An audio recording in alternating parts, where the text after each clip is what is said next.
All right, everybody, welcome back to another episode of Shots from the Winchester, presented by GACer. I'm here today with Del. Hey, Del, how's it going? Hey. We're going to be doing a Get to Know the GACer on Del, so you're going to learn all about him today. Because we're in the Winchester, we have to do a shot. So what would you like to do a shot of? Let's go with Horse Soldier Whiskey. Okay, let's do it. All right. Oh, hey, John. How's it going, John? 2 shots of, what are you drinking? Horse Soldier Whiskey. Coming up.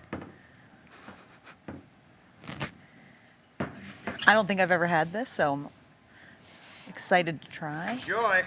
Thanks. All right. All right, so I guess we should do a little cheers to GACer, I suppose, GACer. right? All right, GACer. Oh, you got to sip that.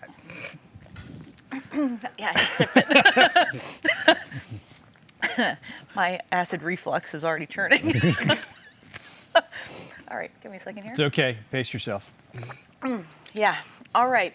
So, Del, want to learn about you today. So let's start with what you do here at GACer. So here at GACer, I am a associate management consultant, and I am largely focused on implementation management for typically large-size projects in the utility sector.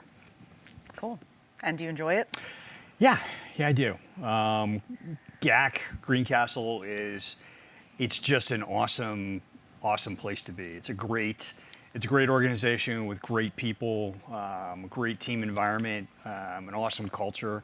It's fantastic. Yeah. So I think people can see the culture when they see this video. We have a bar in our office and we're doing shots in the middle of the day, so that's part of it. So then how did you make it here? How did you find out about GACer? Ironically, I had just retired from federal service and was looking for what I was going to do next because I've still got a couple kids I got to get through college. But a friend of mine had told me that there was going to be a book signing, and this was like last November. And Ben Milligan's book, which is basically about the early days and the evolution of maritime special operations.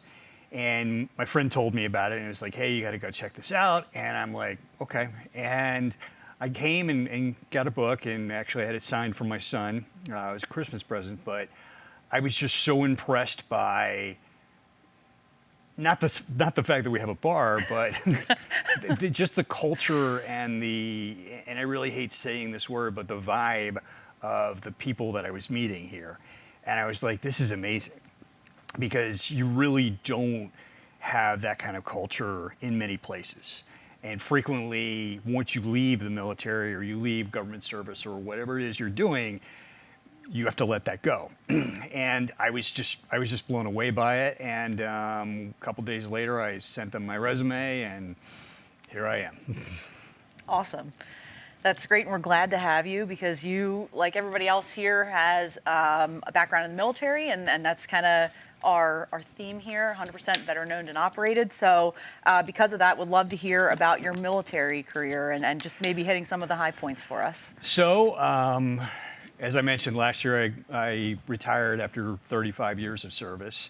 I enlisted in the Army back in 1986. So literally like a week after I graduated from high school, I was off to basic training. I was enlisted throughout college, and then in 1990 I was commissioned on active duty as an Army infantryman. I spent the next 10, 11 years on active duty. Doing various things, and I got to the point where, and a lot of people get there, it's like you hit the 10-year mark and you're like, well, I should either get out and do something else or I'm sticking it in for 20. And because I can't make a decision, I kind of did both. But I left active duty and joined the CIA like literally 3 weeks before the attacks. So when I left active duty to go to work for the agency, I transitioned back into the reserves, and then I was in the reserves for basically the end of my career. And I retired out of the military in 2009. And then I spent the next 20 years with the CIA as an operations officer, and here I am. That's a great story too.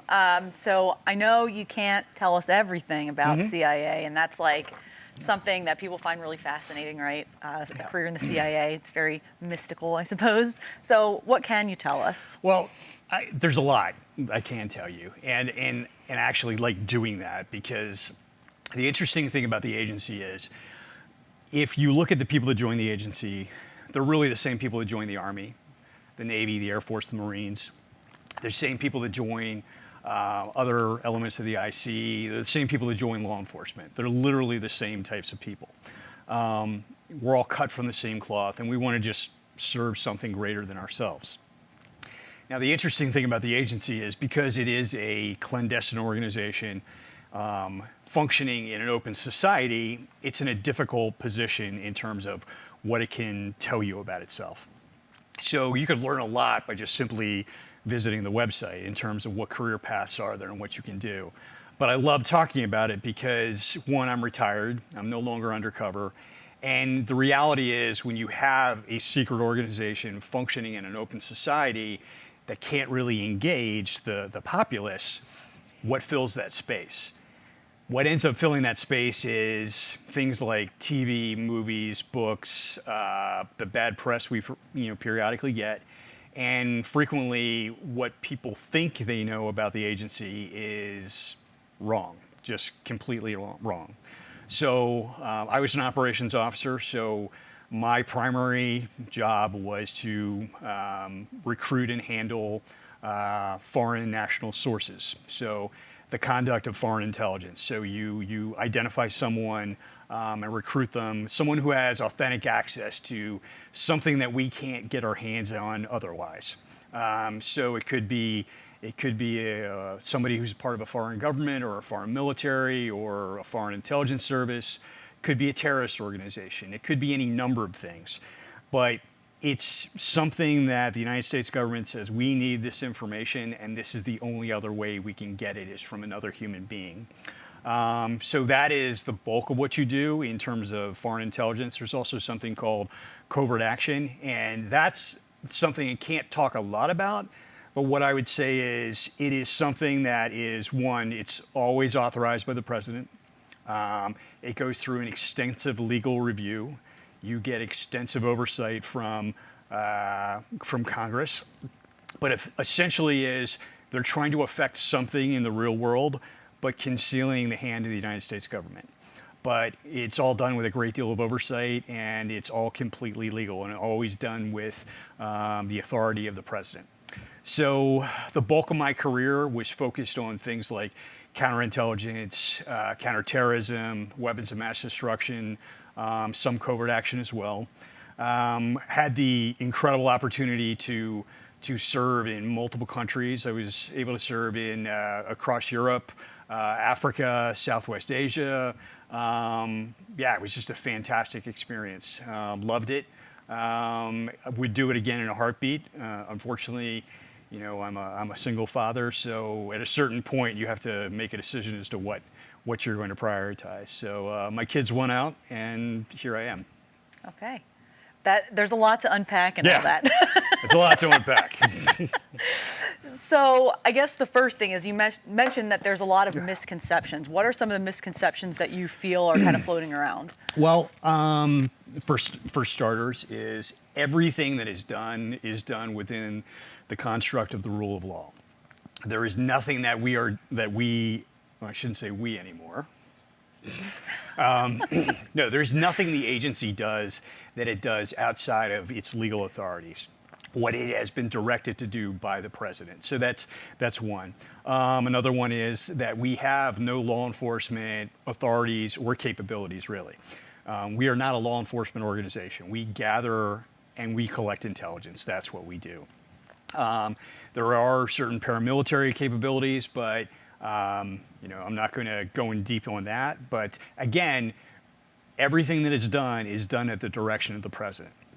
And again, you'd be surprised. The people that join the agency are the people that join the FBI and all that. And in fact, in my case, when I was leaving active duty, I had applied to the FBI.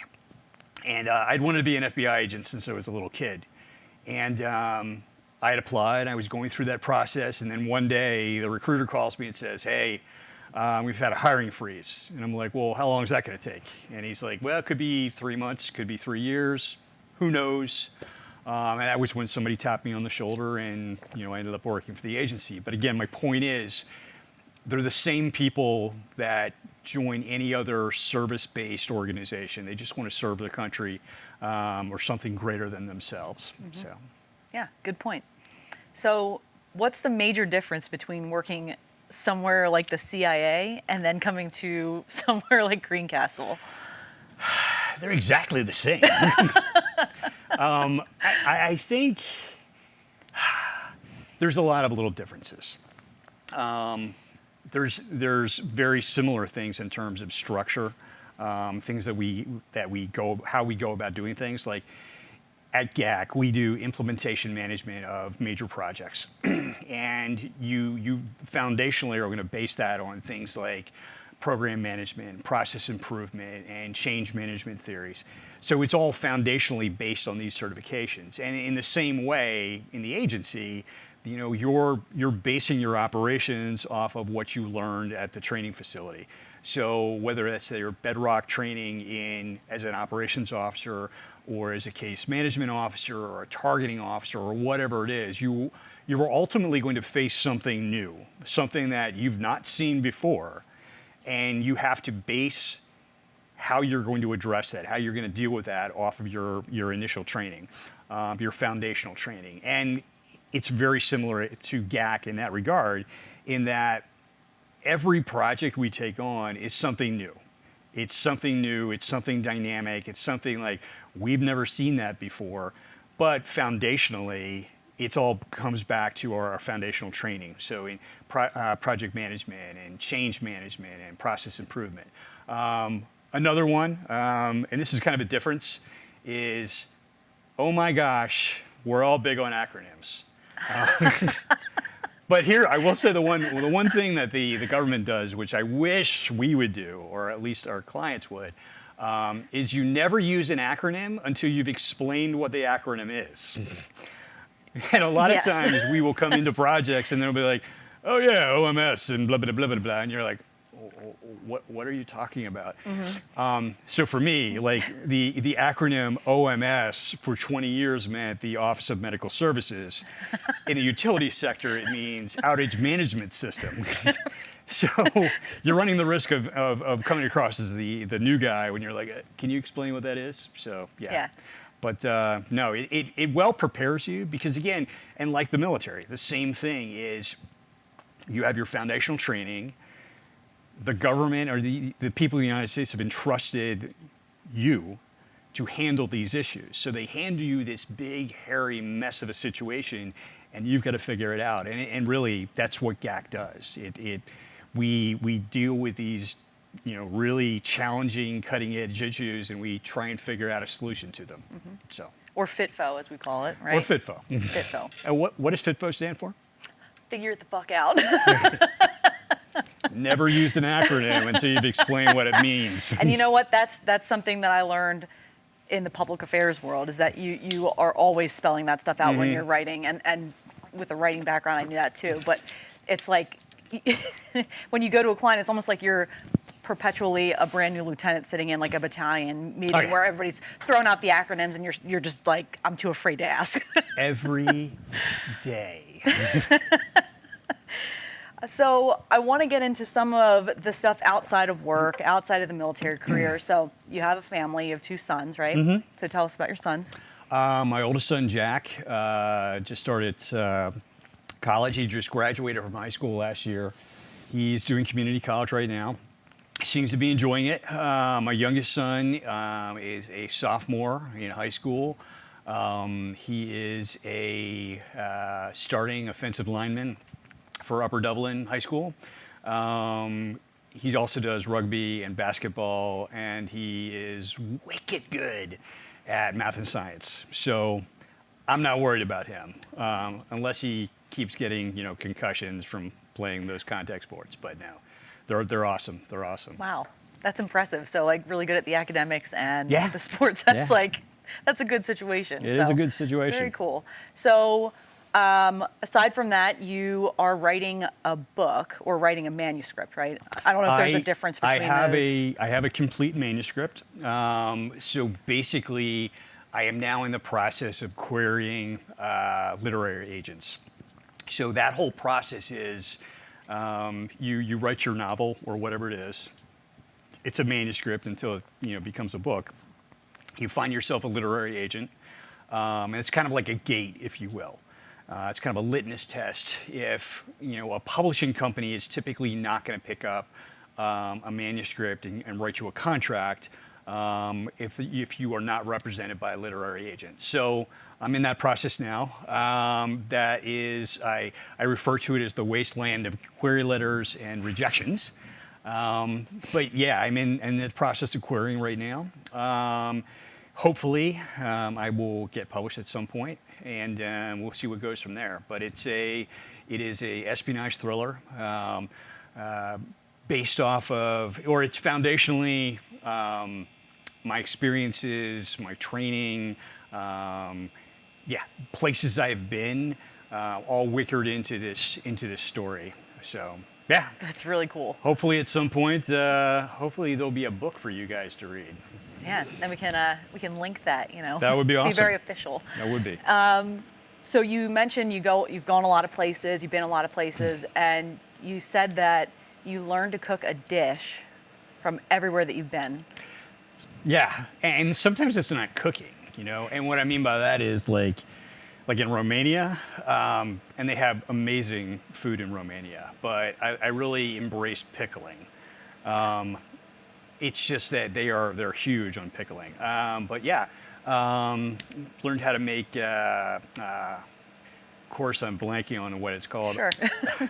Palau in Afghanistan, and making kebabs in Morocco, paella in Spain, so on and so forth.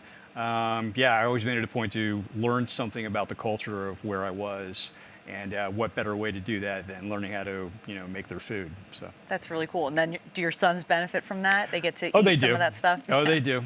They eat well. Yeah. They eat well. So aside from the eating part, you also do home brewing. I Covering do. the drinking part. I have been homebrewing for a little over 25 years. Kind of dialing back on it simply because when you get into your 50s, your capacity to process alcohol is greatly diminished. But been brewing since I was in my early 20s. So what's your favorite part about that? It's cooking. It really is. It's cooking, and you're starting out with basically base materials, water, hops, grain, yeast, barley, depending on what you're making, and you create something amazing down the road. And you're really facilitating the transition from those base ingredients to alcohol by not only the combination of materials and how you prepare them and how you cook them, but then you ultimately have to set it up such that it is a welcoming environment for the yeast, because the yeast is a live creature. Creature is probably not the right word, but it's going to transition the sugars that are in your wort and transition that into beer. So Seems like a lot of science too, which it is, and ironically, it actually played into my agency career, because at one point I was being selected for something, and they're like, "What do you know about biological warfare?" And I'm like, "Well, I know how to make beer." And they're like, "Same thing. Sign him up and send him to." Yeah. I like that. That's going to be a good tagline. Yeah. Biological warfare is the same as homebrewing. Perfect. So what's your favorite thing that you've homebrewed? Like, do you have like one? I do enjoy making a bourbon barrel porter. So basically, it's a porter, which is just another ale. But the trick is you take cubes of oak that have been charred, and then you soak them in whiskey for a couple weeks. And then when you get to the second stage of fermentation, you basically drop these cubes of oak that have been soaked in bourbon, and you let them ferment. And then you got to strain them out right before you bottle. But yeah, it's amazing. It's really great stuff. Nice. It's like my holiday beer. Sounds great. We would love to try it. Yeah. We meaning me. And then I just want to wrap up with, give us like maybe one fun fact we didn't talk about, and then one thing that you learned from your military and or CIA career. Fun fact about me. My girlfriend, and I won't say how long we've been together as a couple, but we've been friends since 5th grade. Literally met in elementary school, and we've been lifelong friends. Something I learned about the agency or the military, and it's like, no matter what you're facing, no matter what it is, it's never as bad as you think it is. It could always be horribly, horribly worse. And ultimately, no matter how complex it is, how big of a mess it is, keep your calm, fall back on your training, and then figure it out. That's really great advice. Yeah. Good stuff. So be on the lookout for Dell's book or his manuscript that will turn into a book. And, maybe you'll be a home brewing sensation at some point after this video goes completely viral, I'm sure. God, I hope. At any rate, it was really nice to get to know you and talk to you. And, looking Awesome. forward to learning more in the future. Fantastic. Thank you.